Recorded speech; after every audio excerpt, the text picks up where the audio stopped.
So rental lease agreements in Japan do not only differ from other countries, they also differ within Japan, particularly when it comes to the deposit and gift money system.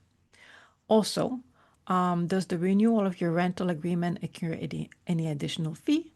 And how can you terminate your rental contract without penalty?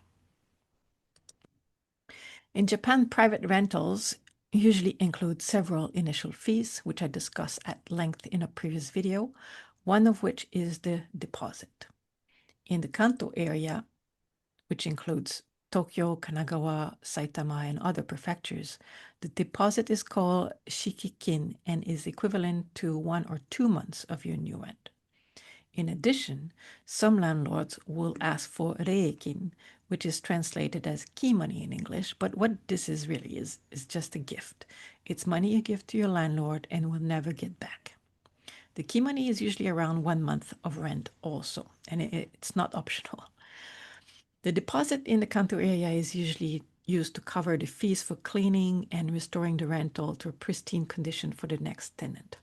But if the work required costs more than the initial deposit, the landlord can keep your entire deposit and ask you to pay more.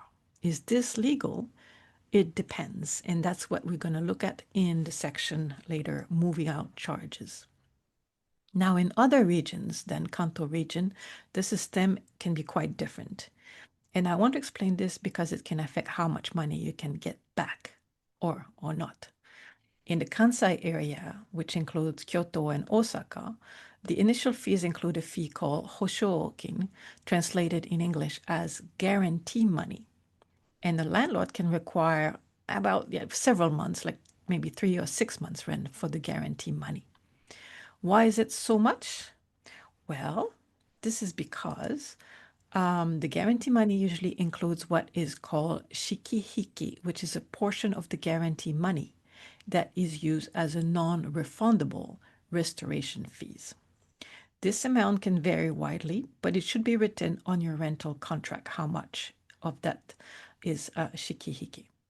And I want to stress here that even though these fees are called restoration fees, this portion of the guarantee money is never returned to you, even if you leave the rental impeccable. It's really a gift to the landlord.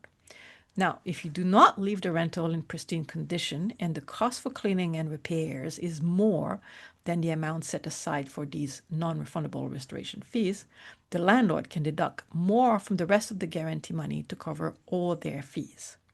If there is nothing left, you get none of your deposit back, basically.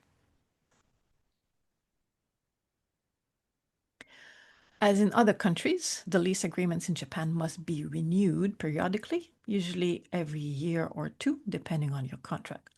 Unlike other countries, though, like Canada or Mauritius, the contract renewal requires you to pay a fee, which is usually the equivalent of 1 month, that you pay in addition to your regular rent. If you want to avoid these fees just before moving to another place, just make sure to confirm on which date your rental renews and make sure to move out before then.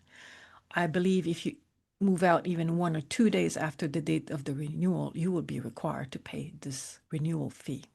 To avoid further charges, make sure also that you give your termination notice either 1 or 2 months in advance. So your contract will require a minimum amount of time, 1 or 2 months, and you have to respect that, or you might have to pay an extra month or 2, right? Now, a good thing about rental agreement in Japan is that once you have stayed the minimum duration stipulated in your contract, you can move out any month of the year, any day of the month. At least that's the case for private rentals, discussed in my previous video. And your last rent will be prorated according to the number of days of the last month before termination. So just don't forget to give the termination notice in advance as stipulated in your contract. Otherwise, you'll have to pay your landlord for an extra month or 2.